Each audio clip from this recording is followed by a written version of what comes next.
Hi, Steve here from Divorcing Japan, and right now in Japan there's a little bit of turmoil. A lot of the people, usually a quiet culture, who are used to keeping their feelings inside. A lot of people have taken to the streets and started protesting. There's been talk of war, identity, who belongs, and what Japan should be in the future. In this video, I'm going to look at what's happening right now, why it's happening, and how we can deal with it as foreigners, HAFUs, and people who have families here in Japan.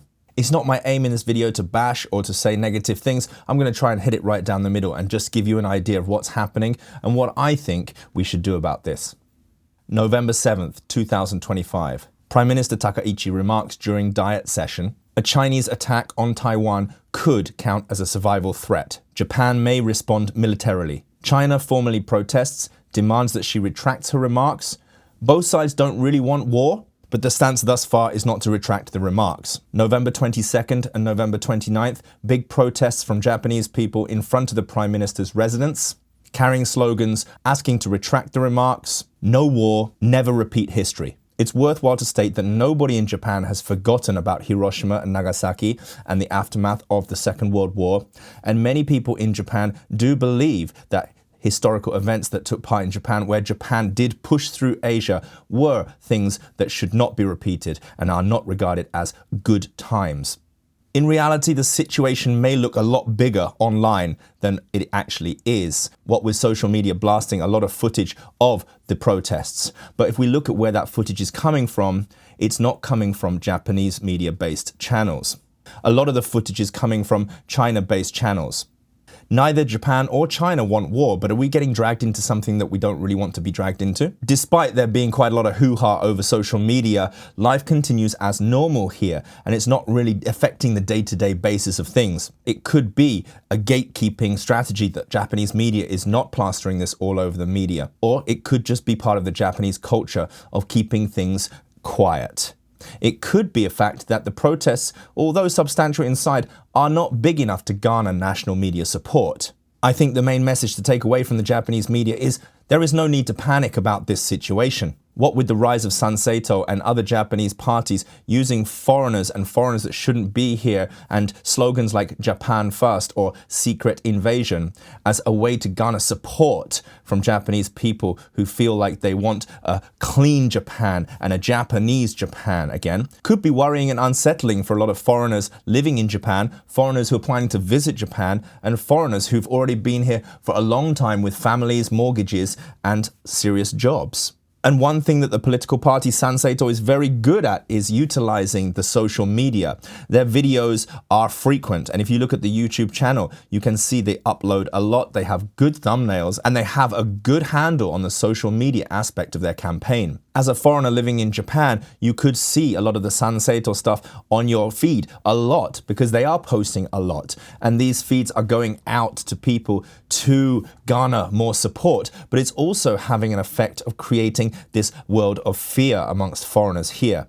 Of course, we have seen the government recently introduce new laws and very fast-moving laws. These fast-moving policies seem to be a big change for Japan, where traditionally policies and law changes took a long time to come into effect. Although not passed yet, we've seen massive increases in the amount of money that you have to pay as a foreigner for a visa, from 6,000 to 30 or 40,000 yen, and from 10,000 for permanent residency up to 300,000 yen. These kind of moves are making foreigners nervous, especially foreigners that live here or plan to live here for a long time and want to be law-abiding citizens. They want to pay taxes, they want to be seen as normal people living in Japan. What with all this anti-foreigner sentiment on social media, it's hard for foreigners living here to feel that they are not outsiders. In fact, many Japanese people disagree with this, and there are large protests going on right now about stopping hate speech and anti-foreigner protests.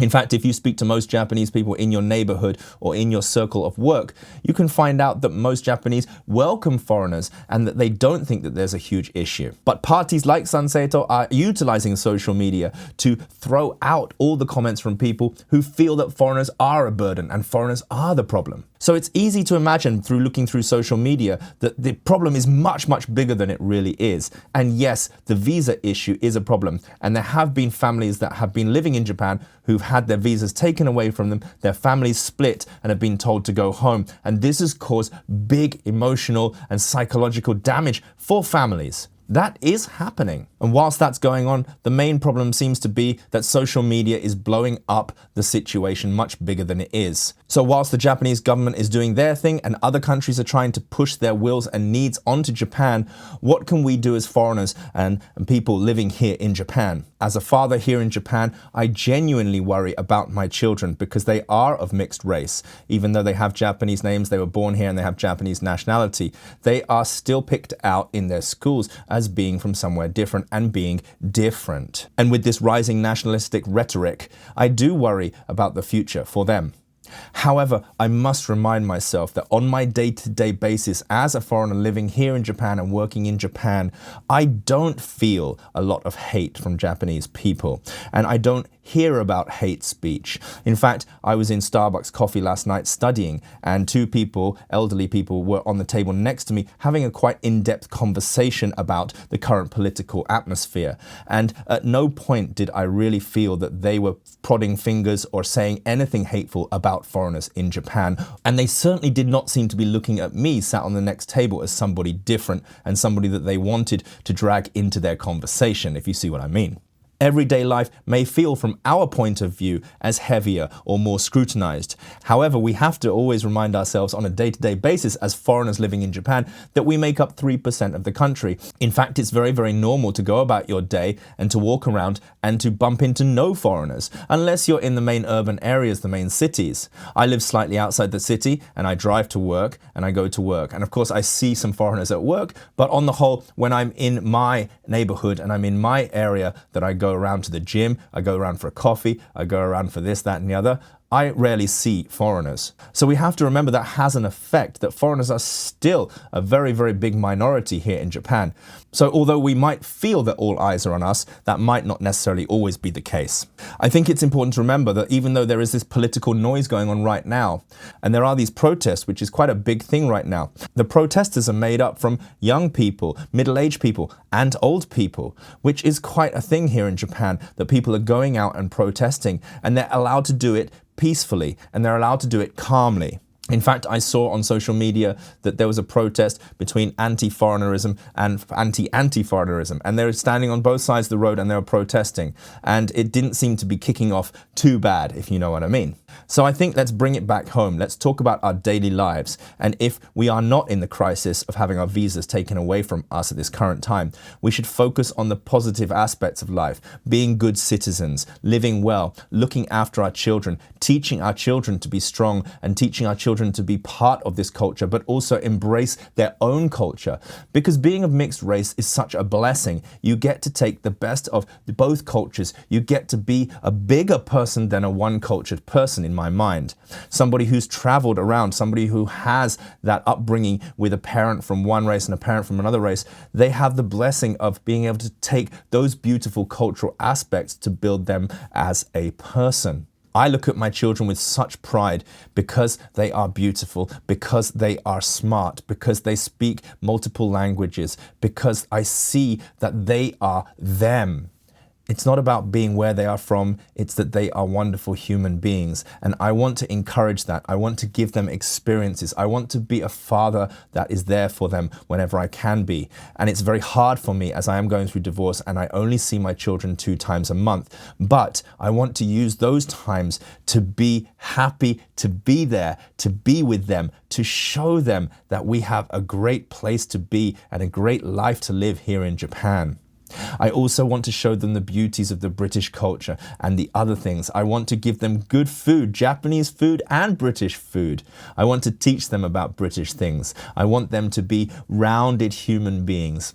So I think at the end of the day, we have to think with sense and we have to kind of block out this social media a little bit, because an educated person would say that Japan and China, underneath all of this, they don't want war. They know that war is catastrophic. They know that potentially war will destroy everything. So things are getting a little bit heated, but honestly, let's keep calm and let's keep going as normal.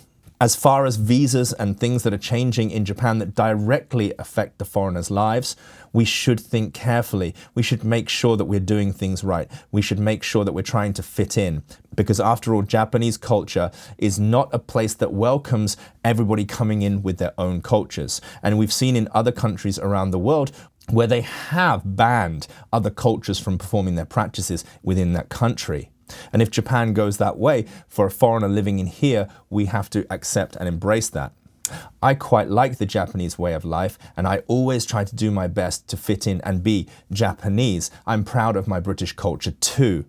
And so the way that I want to move forwards with this is to try to fit into this system. And if it moves, I feel so sad and sorry for the people who are going to have huge problems because of these visa increases and these visa changes and other changes that are going to come. And next year with the singles tax, I'm going to get stung by that. And in the future, with any changes in the law which involve divorce or child visitation or child support, things like that, I'm also going to have to go through those. But as I've said in other videos, I'm trying to live my life now in the now and not let the past affect the way I am now and not let the future affect the way that I am now.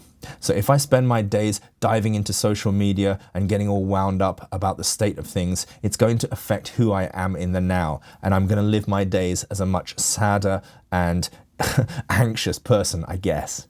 And so the idea is to be aware, to try to make the best steps we can to fit in and to make our lives as smooth and happy as possible. We know we love Japan, we know we contribute, and we know we're here for a reason, and we like it here. We want our children to grow up here. We want our children to become strong, good citizens.